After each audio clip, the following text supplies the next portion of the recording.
मित्रों नमस्कार। आपका आपके YouTube चैनल भारत प्यारा जग में न्यारा में स्वागत है। मैं हूं भीमबली कुंवर।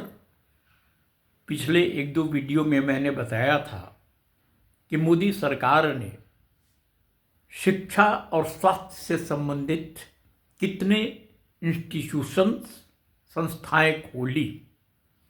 वैसे मैं ये बताना चाहता हूं कि इन तमाम चीज़ों का असर लोगों पर नहीं पड़ता।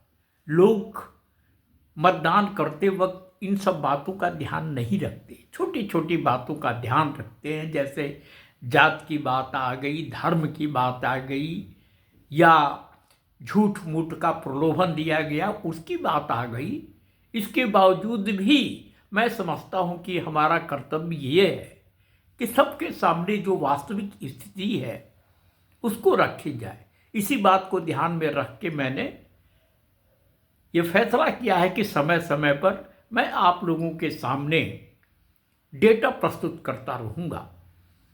तो पिछले एक दो वीडियो में मैंने बताया था कि मोदी सरकार ने अपने 10 साल के कार्यकाल में शिक्षा और स्वास्थ्य से संबंधित कितने इंस्टीट्यूशंस खोले, और इस समय मैं आप लोगों के सामने सड़क निर्माण के क्षेत्र में जो प्रगति हुई है उससे संबंधित कुछ तथ्य लेकर उपस्थित हुआ हूं।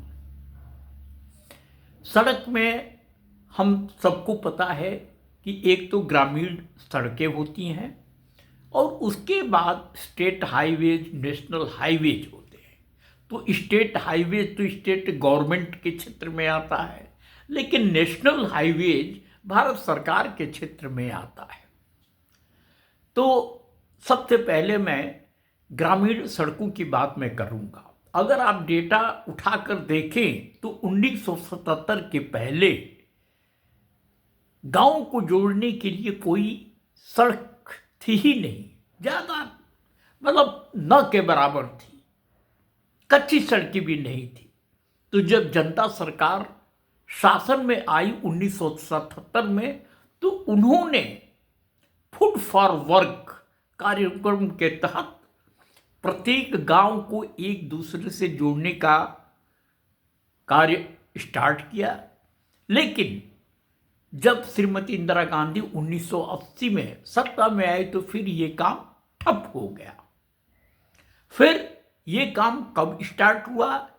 जब वाजपेयी सरकार सत्ता में आई तब उसने प्रधानमंत्री ग्रामीण सड़क योजना शुरू की।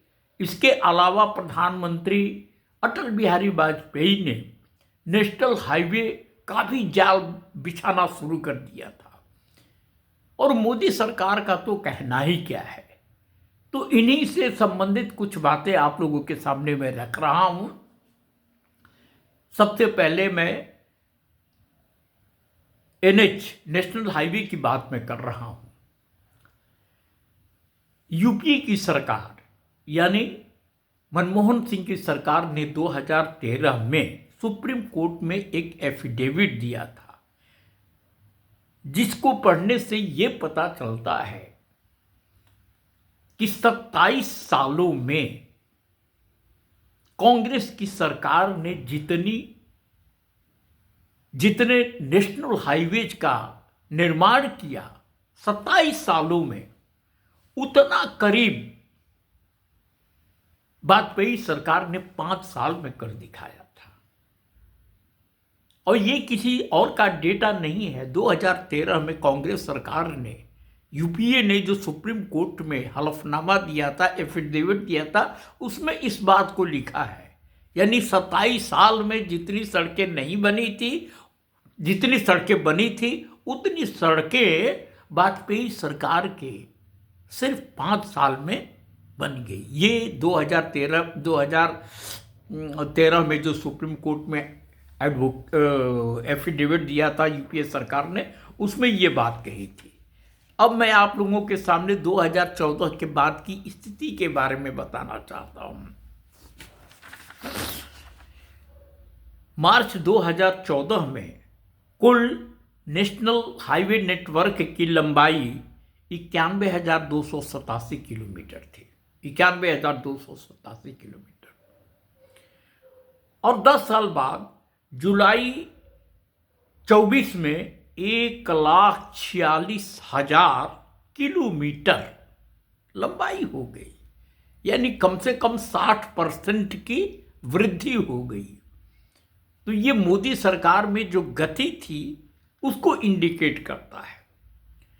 अब मोदी सरकार ने इसके लिए कितना बजट दिया था उस पर एक चर्चा मैं करना चाहता हूं। इस यानी मोदी 3 में, 2 में तो 10 साल में तो काम हो गया था, लेकिन इस क्षेत्र में मोदी सरकार ने अपने तीसरे कार्यकाल में क्या क्या योजनाएं रखी हैं उसके बारे में मैं आप लोगों को बताना चाहता हूं। इन तमाम विकास की योजनाओं के लिए मोदी सरकार ने 15 लाख करोड़ का प्रावधान किया है। 15 लाख करोड़ का इंफ्रास्ट्रक्चर विकास योजनाओं के लिए उन्होंने निर्धारित किया है। इसमें 3 lakh crore road, rail, airport और मेट्रो के लिए है। और इस 3 लाख करोड़ में 30,000 करोड़ तो सिर्फ मेट्रो के लिए है और रेलवे के लिए 8 नई लाइनें बनाने का प्रोग्राम रखा गया है, जिसके लिए 24,000 करोड़ रुपए निर्धारित किए गए हैं। तो ये मोदी सरकार के विकास का मॉडल है। हम ये मान के चल रहे थे कि तीसरे कार्यकाल में चूंकि संविध सरकार है इसलिए मोदी सरकार कुछ खास काम नहीं कर पाएगी, लेकिन ऐसा नहीं है। मोदी सरकार उसी गति से आगे बढ़ रही है। तो मैं सिर्फ ये बताना चाहता था। फिर मैं आपसे किसी दूसरे वीडियो में मिलूंगा। तब तक के लिए आपसे मैं विदा लेना चाहता हूँ। विदा लेने के पहले फिर एक बार मैं यही कहना चाहता हूँ कि अगर मेरा वीडियो आपको पसंद आया है तो आप इसे लाइक कीजिए और मेरे चैनल को सब्सक्राइब कीजिए। आपका बहुत बहुत धन्यवाद। भारत माता की जय। वंदे मातरम। जय हिंद।